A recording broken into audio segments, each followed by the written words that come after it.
서울시장을 비롯한 뼈아픈 지역의 패배 요인을 애써 유시민, 김어준, 정청래한테 뒤집어 씌우고 있는 민주당 내 의원들과 뉴박 세력에 붙은 스피커들. 이걸 보고도 그럴까요? 남탓만 계속하니 보다 못한 이광수 소장이 나섰습니다. 그런데 생각보다 내용이 충격적입니다. 뉴 이재명 세력들을 직격했습니다. 영상으로 함께 보겠습니다. 부동산 관련해서 오늘 기자회견에서 이재명 대통령이 입장을 또 밝힌 게 있거든요. 이어폰을 착용해 주시고 영상 함께 보고 오겠습니다.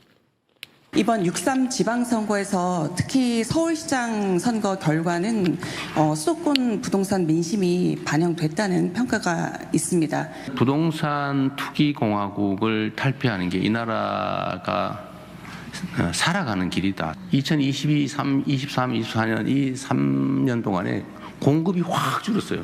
이거 속도를 내서 좀 빨리 해야 되겠다. 공급을 늘리는 거죠. 그다음에 투기 투자 목적으로 가지고 있는 거주용이 아닌 주택에 대한 부담을 늘리자. 그리고 남의 돈으로 부동산 투기하는 거는 막자. 그런데 이 투자 소득은 뭘 왜 그렇게 많이 깎아줘야 됩니까? 열심히 일해서 버는 세금은 절반 가까이 내는데 속도를 좀 빨리 내는 걸로 조만간에 그것도 정리해서 발표하게 될 겁니다. 그리고 선거와의 영향에 관한 얘기인데 선거를 지고 나면 진 이유가 만 가지고요. 선거에 한 표라도 이기고 나면 이긴 이유가 만 가지입니다. 부동산이 어떤 영향을 미쳤냐. 저는 그건 상수였다고 봐요. 그건 당연한 거예요. 그것 때문에가 아니고 그건 원래 있는 거예요. 이게 부동산 가격 때문에 선거에 악영향을, 나쁜 영향을 미쳤다, 좋은 영향을 미쳤다고 따지면 아마 나쁜 영향보다는 좋은 영향이 차라리 더 많지 않았을까 싶어요. 1월 달부터 소위 말하는 구두 개입을 통해서 이걸 좀 이렇게 눌러놓지 않았으면 엄청나게 폭등했을 거예요. 그러면 폭등한 지역의 사람들이 민주당을 찍냐? 아, 이번에 집값 많이 올랐으니까 찍어야지? 그랬을까? 그건 잘 모르겠어요. 네, 확실히 그 부동산 관련해서 현실 인식이라든지 방향성은 우리 소장님과 이야기했던 것과 그냥 일치합니다. 네네. 예, 그리고 앞으로 이제 공급 늘리고 보유세 올리고 대출 규제 관련한 정책이 곧 나온다는 얘기까지 했거든요. 네. 예, 짚어주시죠. 일단 대통령이 오늘 기자회견에서 말씀하셨듯이 중요한 건 뭐냐면 일단 지금 상황에서 선거하고 부동산하고 같이 이야기하는 언론이라든지 아니면 전문가들이 많아지기 시작했다는 거예요. 그렇습니다. 그건 뭐냐면 전형적으로 지금 이재명 대통령이 추진하고 있는 부동산 개혁을 압박하는 거지. 그렇습니다. 그렇지. 방해하는 거죠. 그러니까 뭐냐면 그것 때문에 선거에 졌기 때문에 그렇지. 그거에 다시 재고하고 돌이켜야 된다는 거예요. 그렇습니다. 그런 측면에서 본격적으로 공격이 시작됐는데 네. 10페이지를 한번 지금 보겠습니다. 날릴 겁니다 아마. 자, 결국에는 선거 졌다는 거 부동산 때문이에요. 그러니까 어떤 부동산이냐. 이재명 대통령이 계속 얘기했던 부동산 개혁에 반대해서 표를 못 얻었고 그렇지. 그래서 민주당이 졌다는 논리예요. 그렇습니다. 이게 이제 본격적으로 쏟아지기 시작해요. 엄청 쏟아집니다. 앞으로도 엄청 나올 거예요. 예, 단언합니다. 그렇습니다. 언론은. 이제는 그래서 결국에는 뭐냐면 지금 이재명 대통령 얘기하고 있는 그 얘기요. 세금, 대출 그리고 공급에 대해서 다시 재고해야 된다. 돌이켜야 된다. 그 얘기는 이제 할 거예요. 네. 그런 측면에서 이제 두 가지를 지적하고 싶은데 첫 번째는 저는 아까도 이재명 대통령이 얘기했듯이 선거와 부동산의 영향에 대해서 해석의 여지가 굉장히 많다는 거예요.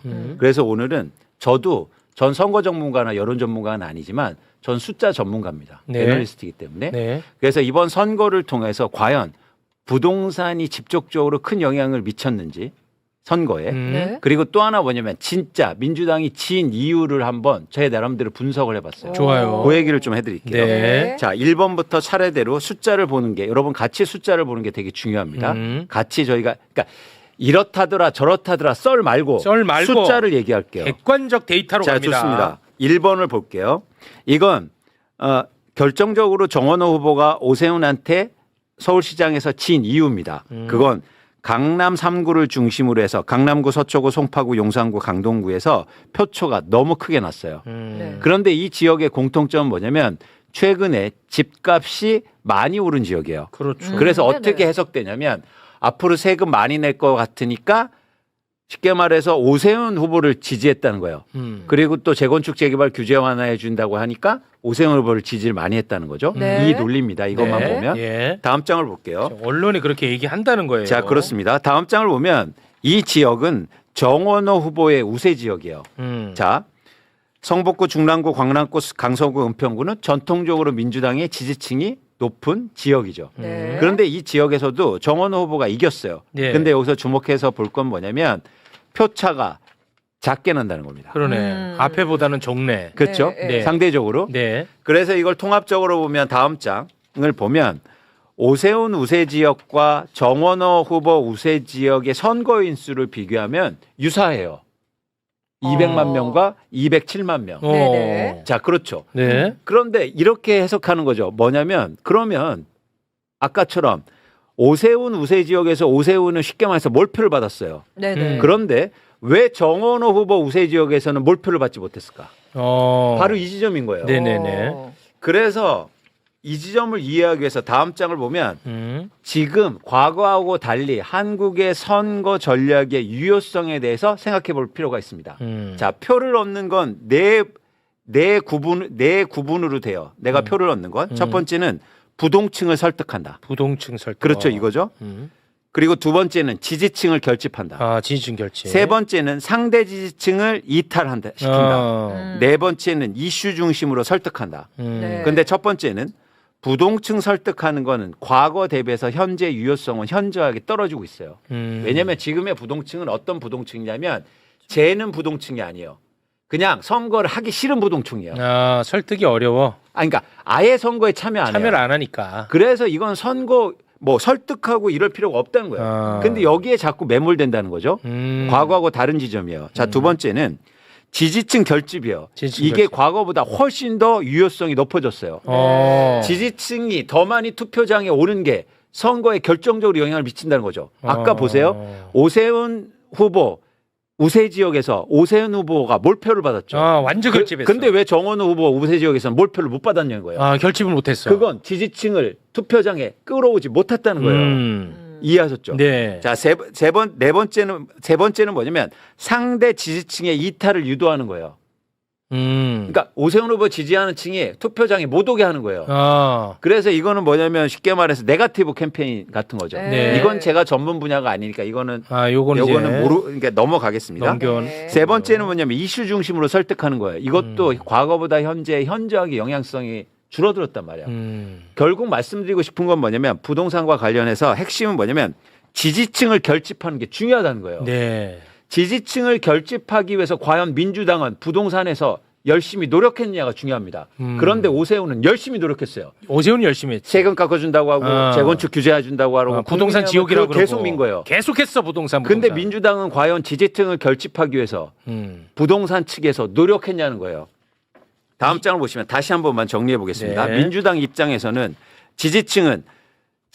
민주당을 지지하는 지지층은 정책과 후보 상황에 따라서 투표율이 달라지는 거예요. 투표율이 달라져. 지지율이 달라지는 게 아니고 투표장에 오게 해야 됩니다. 투표장에 안 이게 나가. 핵심이었어요. 그렇지. 즉 부동산이 문제였던 건 맞습니다. 그런데 과연 민주당은 이번 지방선거에서 부동산에 확실한 공약을 내걸어서 지지층을 과연 투표장에서 끌어들였냐는 거예요. 그래서 이게 중요해요. 마지막으로 정리하자면 이겁니다. 6페이지를 볼게요.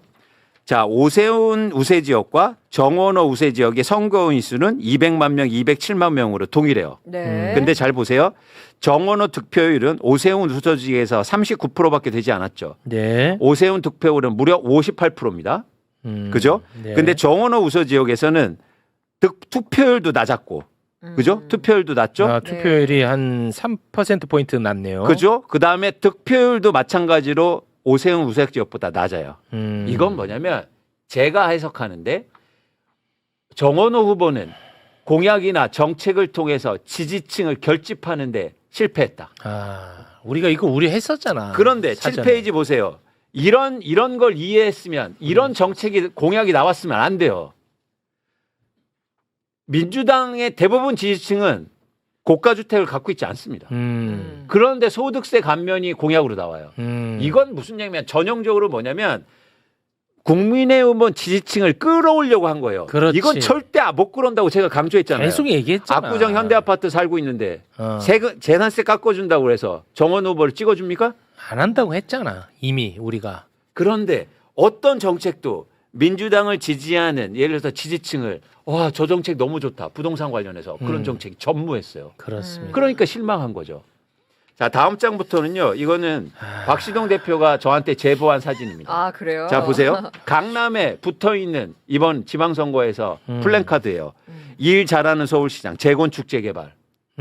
이거는 솔직히 그러니까 이미지상으로 오세훈이 잘하는 거지. 그렇죠. 그렇지. 이게 먹히냐고요. 안 먹히지. 그러면 강남에 살고 있는 민주당 지지층이 예를 들면 임차인들이요. 그럼 재건축 재개발한다고 그러면 나 쫓겨나겠네. 아, 쫓겨나지.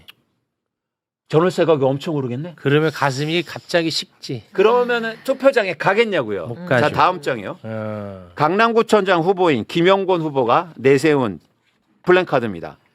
민주당 후보군요. 네. 강남 구민 세금 부담하라. 자기가 뭔데 실거주자 세금 감면을 건의한대요. 아무것도 아니면서. 아무것도. 뭐예요? 네. 당선됐어요. 뭐야? 국회의원이요? 뭐예요? 이재명 정부의 부동산 정책과 정반대. 그렇죠. 네. 이런 공약으로 과연 당선된다고 믿었습니까? 정반대. 말도 안 되는 이거를 일이. 진짜 원하는 사람은 이걸 더 잘하고 제일 특화된 게 오세훈이니까 네. 오세훈한테 더 가지. 그렇죠. 저는 민주당이요. 부동산 공약을 만들려면 예를 들어서 무주택자들. 그죠? 그렇지. 그다음에 수많은 임차인들. 그리고 높은 집값 때문에 어려움을 겪고 있는 청년과 그렇지. 무주택자 40, 50대 층 그들을 위한 공약이 뭐가 있었냔 말이에요. 그렇지. 근데 그들은 민주당을 믿고 그동안 계속 집을 안 사왔고 네. 집값 떨어진데 안정됐는데 여보 우리 참아봅시다.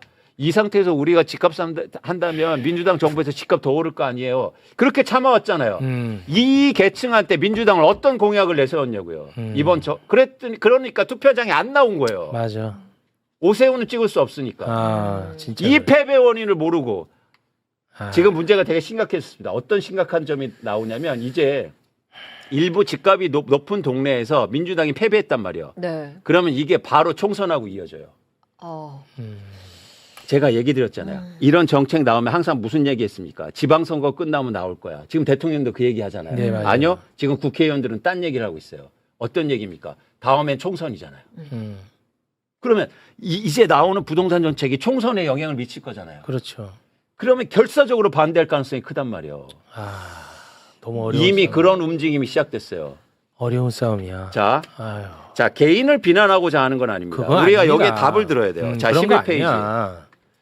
과천시가 지역구인 이소영 국회의원이 어제 페이스북에 이 글을 올립니다. 네. 부동산 실용주의와 노동개혁이요. 과천시장에서 민주당이 패배를 해요. 네. 그러니까 어떻게 연결되면 과천시가 집값이 비싸단 말이에요. 네.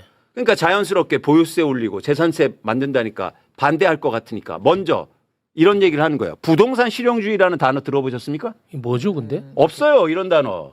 없어요? 부동산 개혁에 제가 볼 때 반대하는 단어예요. 그렇게 보시는 거예요? 네. 부동산 실용. 그러니까 이런 지역구원들은 이미 총선을 준비하고 있다고요. 그럼 부동산 개혁이라든지 세금에 반대하겠지. 그러니까 부동산 실용주의라는 말은 사실 오늘 제가 처음 들었는데 네. 그러니까 부동산 시장을 안정화시키는 것은 어떠한 이념에 따라서 가는 정책이다. 우리는 그런 이념 정부가 아니다. 실용주의다. 요걸 강조하려고 부동산 실용주의 이런 걸 썼나 보네. 맞습니다. 맞지? 이재명 정부, 이재명 대통령이 명확하게 얘기했잖아요. 우리는 부동산 정상화로 간다. 그 정상화가 뭔지 아세요? 제가 명확하게 말씀드릴게요. 집값을 떨어뜨려서 수많은 무주택자와 청년들이 살 수 있는 대한민국의 부동산 시장을 만들겠다는 게 이재명 대통령의 이야기예요. 맞아요. 근데 그거를 이념으로 몰아붙이고 실용이라는 단어를 들어서 그러니까. 반대하겠다는 얘기라고요. 그런가 이소영 의원은 여기서 답을 해야 됩니다. 답을 해야 돼요. 이 방송을 듣고. 아니면 저희가 이소영 의원한테 계속 질의할 거예요.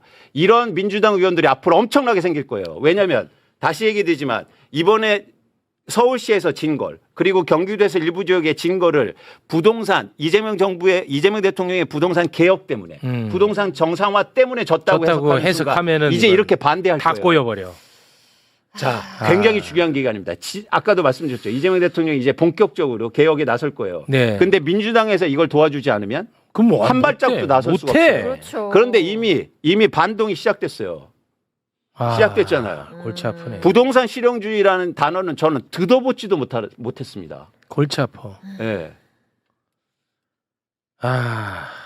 자, 그래서요. 이제부터 우리가 여기서 좌절하지 말고 할 일을 해야 되잖아요. 네. 우리는 이런 얘기하는 의원들 계속 얘기할 거고 네. 그다음에 진짜 우리가 뭐가 필요한 정책이 필요한 건지 그리고 정부하고 그리고 지금 청와대나 이재명 대통령이 원하는 부동산 가고자 하는 부동산의 정상화 방향을 계속 네. 우리가 같이 얘기해야 돼요. 그래서 이광수 대표님은 말할 자격이 충분합니다. 왜냐? 네. 이광수는 정책적으로도 오세훈을 너무너무 끔찍이 싫어했지만 인간적으로도 오세훈을 싫어했어.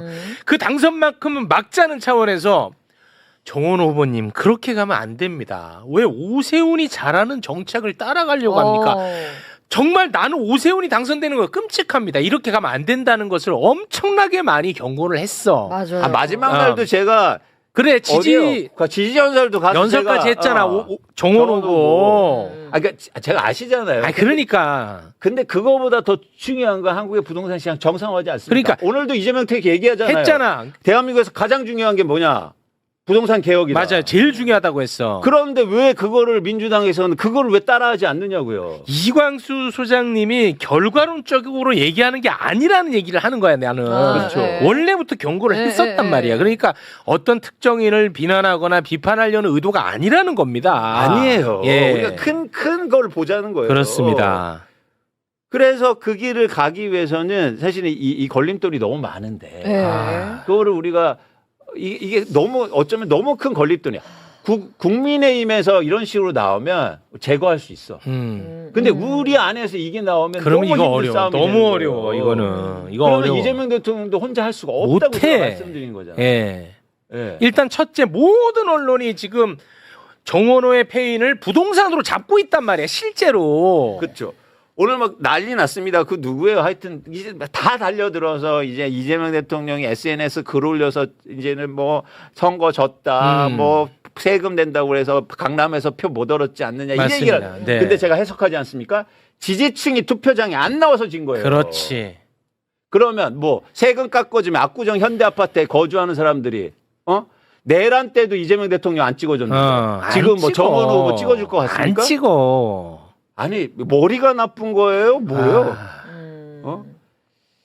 자, 이 얘기를 우리가 계속해야 돼요. 진짜 중요한 기간이에요. 지금 6월부터 7월까지 정책과 세금이 준비되는 기간이에요. 논의해서 아까 대통령이 얘기했잖아요. 얘기했었죠. 네. 여기서 밀리면 끝이야. 끝입니다. 진짜. 기회는 진짜 없습니다. 예. 그거는. 그래서 우리가 이 얘기를 계속 할 거예요. 네. 근데 이 얘기를 할 수 있는 곳이 유일하게 이 공간밖에 없어요. 네, 그래서 매불쇼만. 네. 매불쇼는 계속해서 욕만 먹고 있습니다. 네, 죄송합니다, 제가. 더 아니 근데 주말에 저한테 얘기해도 돼요? 어떤 얘기요? 아니 저한테 하신 말씀. 해도 되죠? 최영일 거가 저한테 뭐라는 줄 아세요? 매불쇼 문 닫아도 부동산 개혁하겠대. 문 닫아도. 저 팟빵한테 두들겨 맞을 수 있으니까요. 네, 그 얘기는 좀 삼가 주시면 그래서 감동을 받았어. 네. 눈물 나. 우리 함께 간다. 네, 그 얘기는 좀 삼가 아, 주시면 죄송합니다. 좋겠습니다. 네, 배임으로 저 잡혀갈 수 자, 있습니다. 마지막으로 이제 마치면서 우리가 앞으로 계속 해야 되니까 여기서 끝내는 얘기하니까 마지막으로 한 얘기 한 드릴게요. 인간들 진짜 해도 너무한다. 12페이지. 12페이지는 12페이지. 뭐야? 불안하다. 또 누구 이름 나올지. 자, 이게요. 지난해 말 기준으로 해서 우리나라에서 가장 주식을 많이 갖고 있는 구별을 조사한 겁니다. 주식을 누가 가장 많이 갖고 있는 동네가 어디예요? 강남구, 성남구, 서초구, 성남시, 강남구, 서초구, 용산구, 강남구, 용인시 여기 다 졌어 민주당에. 그래? 이 너무들하네 이 사람들은. 아니 주식해서 돈 벌었으면 그나마 좀 찍어줘야 되는 거 아니에요 인간적으로? 그러게. 진짜네. 와 진짜 와. 너무들 한다 진짜. 아니 그 주식으로 이렇게 돈 벌었는데도 안 찍어. 예. 그럼 그럼 뭘 여기 해도 그냥 안 찍는데. 포기하자고요. 포기는 하지 말고 아무튼 뭘 해도 안 찍어. 와 너무하네 진짜. 이거 너무한 거 아닙니까 진짜? 주식 이렇게 많이 갖고 있어서 돈 그렇게 많이 벌었으면 좀 정책도 지지해주고 그래야 되는 거 아니에요 인간적으로? 와. 여기 다 줬어요 다. 다 좋네. 네. 성남시장 저쪽, 성남시장 줬어. 용인시장 저쪽, 강남구 이런데 뭐 몰표, 너무한다 진짜. 아니 이거 재미 많이 봤을 거 아니야 이 사람들은. 진짜. 그럼 좀 아니 사람이 그렇잖아요. 에이. 아니 돈 벌게 해주면 마음이 가는 거 아니에요? 맨날 그랬잖아. 그럼 뭐 이익 투표한다고 하는데 이익 투표도 아니네 이것도. 네. 그러면 강남구는 이익 투표한다 그랬거든 그 동안에. 이익 투표도 아니야 이거 보니까. 네. 그런데 거기다 대고 재산세 깎아줍니다. 그러면 표를 얻을 수 있습니까? 아이고. 저희가 그 지난 금요일에 또 이거 보유세 관련해서 이야기를 나눠봤는데 아니, 세수는 일단 건드리지도 않았다는 게 팩트고 네. 집값 올라서 이제 세금을 내는 건데 그마저도 얼마 안 되더만. 그것도 제가 다 표 진짜 보여드렸잖아요. 했잖아. 진짜 쥐꼬리더만. 아이고 그거 한 달에 몇십만 원 더 내는 걸로 어. 집값은 막 수억 원 올랐는데. 근데 이런 프레임을 더 강화시키는 게 민주당의 그런 정책들이야. 맞아요. 보유세 깎아드릴게요. 그러면 진짜 보유세가 높긴 높나 보네. 이렇게 된다니까. 네. 앞으로 이런 얘기하는 의원들 저 끝까지 쫓아가서 계속 제가 이제 제가 팜플렛 들려고 그래요. 그 지역 사무실 가서. 그 사람 비난하자는 게 아니야. 아니에요. 정책을 얘기하는 정책을 거예요. 얘기하는 왜 거잖아. 이재명 대통령하고 함께하지 않느냐고요. 근데 같은 당 아닙니까? 아니, 근데 그러면서 진짜로- 무슨 명이요? 뭐 이재명 따라간다는 건 뭐야? 그런 거래 자기가. 이재명 따르는 게 그 뭔데? 뭐야? 단어 있잖아. 뉴 이재명 이런 거래. 정책은 안 따라가면서 그럼 뭘 따라가겠다는 거예요? 정책 아니고. 정책을 따라가야지. 정책을 따라가야 이재명이죠. 정책을 따라. 이번에는 실제로 행정가를 뽑는 건데 정책을 따라가야지. 그러니까 왜 웃었어요, 근데? 아니 그 단어 기억 못하는 거야. 저 몰라요, 전 정치. 그 단어도 뭐 그렇게 쓰지 말고. 아니 정책을 실제로 이재명 정부의 부동산 정책에 정확하게 반대되는 슬로건을 걸었던 분들 이번에 당선이 만약 됐다 그러면 그나마도 내가 정치공학적으로 인정하겠어. 그렇죠. 다 떨어졌어. 맞아요. 맞잖아. 맞아요. 왜냐? 민주당 지지하는 사람들이 마음이 식거든. 안 갔어요. 안 가는 거야. 가더라도 구청장은 민주당 찍고 시장은 다른 사람 찍는 거야. 서울시의 50% 이상이 집이 없이 임차인들이요. 그렇지. 그러면 집값 안정된다고 하면 그 사람들이 좋아해서 열심히 찍어주는 거 아닙니까? 왜 그걸 이해 못해요? 진짜 이제 우리 삶이 바뀌겠구나. 그렇죠. 나도 그러니까 서울에서 일하시는 분들이 한해서입니다. 나도 서울에서 출퇴근할 수 있겠구나. 맞아요. 나도 신혼집을 서울에서 마련할 수 있겠구나. 그것도 질 좋은 걸로. 그렇죠. 내 삶이 바뀌잖아. 그렇죠. 맞잖아. 맞아요. 그 얘기를 하는 거잖아. 그러면 지금 이재명 적극적으로 정부는. 투표장에 가고 민주당을 지지하고 그러겠죠. 그런데 아무것도 없으니까 그나마 오세훈은 못 찍으니까 죽어도 못 찍으니까 맞아. 죽어도 못 찍으니까 그러니까 투표장에 안 나가는 간 거야. 아이고. 이거를 해석을 못해. 마지막에 했던 일주일을 그 전에 일주일 땡겨서 했으면 어땠을까? 그럼 분명히 역전했을 때는 다 이 생각을 할 겁니다. 그러니까 마지막에 전재수와 함께하고 TV 토론하고 역동적인 걸 계속 보여주셨잖아요. 고공전도 하고 경고 뭐 인터뷰도 간단히 하고 이런 걸 보여주셨잖아. 근데 하정우한테 누군가 코치를 했어. 조용한 선거해라. 누가 그랬어요? 지역에만 있어라. 누가 그랬습니까? 그거는 2분 뉴스에서 밝혀주시기 바랍니다. 짐작이 가는 인사는 있어. 듣고 싶어요. 네. 그래서 제가 가서 꺾었는데 꺾기는 그래서 그나마 전재수 이재명 대통령 뭐 합쳐서 무적함대 하정우가 끌고 어쩌고저쩌고 이렇게 좀 분위기를 그쪽으로 잡긴 잡았는데 좀 늦었어 사실은. 야, 저 오늘 아침에 부산 분들 데리러 갔거든요. 네. 속상해 죽겠대. 북갑은 부산이긴 하지만 절대 질 수 없는 지역인데 한동훈한테 져갖고 미치고 환장하는 어르신. 잠이 안 온다고 연락이 왔는데 제가 뭐라고 답장 보내요 이거. 뭐라고 해요 그걸. 뭐 제가 그냥 죄송하다 해야지 뭐 어떡해요. 진짜 북갑은 지면 안 되는 질 수 없는 곳입니다. 맞아요. 이거는 왜 그러냐면 할 수 있는 걸 다 동원해야 돼요. 내가 진짜 하정우 어머님 나와가지고 연수 이야기하는 것 때문에 내가 말 안 하려고 그랬는데 뭐가 있냐면요. 제가 특히 이재명 분들을 뭐라고 많이 하는 이유 중에 하나가 그 마음대로 선거판에 나와서 등판해서 붙으면 안 돼요. 그냥 자잘한 자원봉사 같은 것만 해야지. 지난번에 하정우 후보 그 주식 파킹 그 이슈 됐을 때 있죠. 예. 그때 뭐 KBS, SBS, TV조선 등등등 해갖고 BBC 코리아랑 다 취재하러 왔어요. 근데 그분들 얼굴 표정을 보니까 우리 지역에 하정우와 이러고 오셨어요. 근데 거기서 준비 안 된 사람들이 앞에 전면에 나서면 어떤 일들이 벌어지냐면요. 네. 주민분들이 이렇게 카메라 너무 많으면 불편해한다. 이해가 가죠. 네. 근데 그거를 그 앞에서 여러 번 얘기를 하면 그 취재하러 온 기자들은 언론사들은 어떻겠어요? 그렇지 안 가게 되지. 그래서 그날 하정우 후보가 주식 파킹 이슈에 대해서 깔끔하게 소명을 잘했어요. 아, 요래 해갖고 청와대 들어가기 전에 스타트업에서 기존의 계약대로 명시된 데를 이행한 거지 그런 논란 이슈가 전혀 아니다. 네. 근데 그날 돌아갈 때 호의적이던 언론사들도 예. 욕을 엄청 하고 와요. 아. 왜 그러냐면 보통 그럴 경우는 어떻게 하냐면 제가 다 돌아보니까 한쪽에서는 이제 그 옆에 있는 사람들이 아 저희가 이래서 오늘은 여기까지만 해도 좀 마무리 좀 했으면 좋겠습니다라고 얘기를 하면 후보가 이제 나서서 아이고 멀리서 오셨는데 죄송합니다 미안합니다 다음번에 오면 또 한 번 또 대접해드릴게 이렇게 보내면 되거든요. 근데 거기에 앉아가지고 할 줄 아는 게 없으니까 거기서 아 자꾸 이렇게 오시면 안 되는데 아 이거 불편해하시는데 이렇게 성토를 하니까 어떻게 아니, 돼요? 한동훈하고 싸움인데 한동훈은 몇백 명 몇천 명이 몰려다니는데 그 흐름이라는 거 저희가 대세구나. 역시 큰 인물은 다르네. 이 느낌을 준단 말이야. 그럼 어디로 가는 줄 알아요?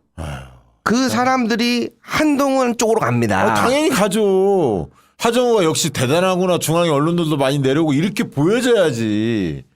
아 정말 한심합니다. 한심해. 그래서 이게 이슈 파이팅이 네. 왜 한동훈 쪽이 굉장히 파이팅하게 갔냐면 그런 부분들이 있어요. 그래서 제가 처음으로 느꼈어요. 아 나도 그냥 여기 심층 인터뷰만 해야지 선거 안다고 까불면 안 되겠구나. 그 하나하나가 다 보입니다. 그게 다 전략인데 참 답답합니다.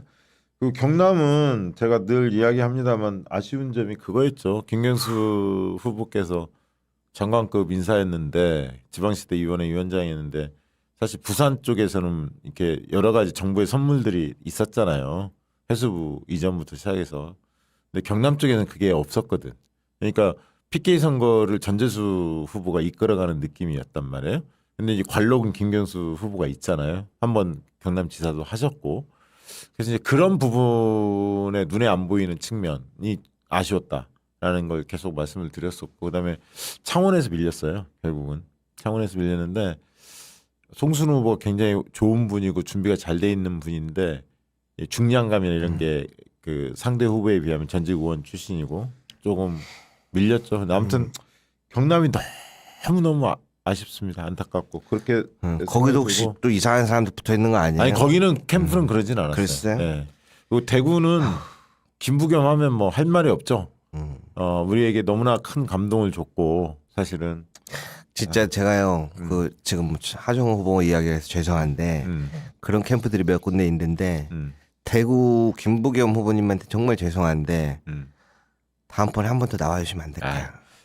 그러니까 저는 그 생각이 들어. 이렇게 그냥 감정적으로 대구는 이제 진짜 보기도 싫다 이런 생각이 들면서도 노무현 대통령이 그 얘기했잖아요. 농부가 어떻게 밭을 탓하랴 이 명언을 남겼지 않습니까? 그러니까 김부겸 후보는 대구를 외면하지는 못할 거예요. 그러나 또 나와라? 못하죠. 그 김부겸 후보의 대구는 절실함이 보인 지역이었어요. 그렇죠. 제가 다니면서 그렇죠. 진짜 마음으로 여기는 진짜 됐으면 좋겠어. 저 김부겸 후보 모르거든요. 처음 나왔을 때 이미지 안 좋다 그래갖고 그런 사람을 왜 내보냈어요? 제가 그랬거든요. 후회해요. 선거운동하는 거 보면서 여기는 진짜 내 마음 속에서 잘 됐으면 좋겠다는 지역이에요. 그러면.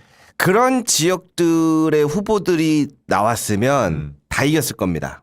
이번에 그런 후보들이 서울부터 해서 부산 끝까지 해서 그런 후보들로 채웠으면 다 이겼을 거예요. 그러니까 김부겸 후보가 다 잘했는데 하나 조금 아쉬운 게 이제 그런 얘기 하죠. 삐뚤어진 지역 감정이나 어떤 그 일당 독식 구조 있잖아요. 여기에 대한 정책 메시지를 조금만 더 내주셨으면, 그러니까 예산 가져오겠다, 지역의 수건 사업 풀겠다, 일자리, AI 시대에 우리가 다시 영광을 되찾겠다. 너무나 좋은 이야기를 절절하게 해서 많은 사람 신금을 울렸고요. 너무 혼자 뛰니까 어려움이 있죠. 사실은 저쪽은 뭐 똘똘 뭉쳐 있으니까 국민의 거기 이제 박근혜까지 등장했던 거니까.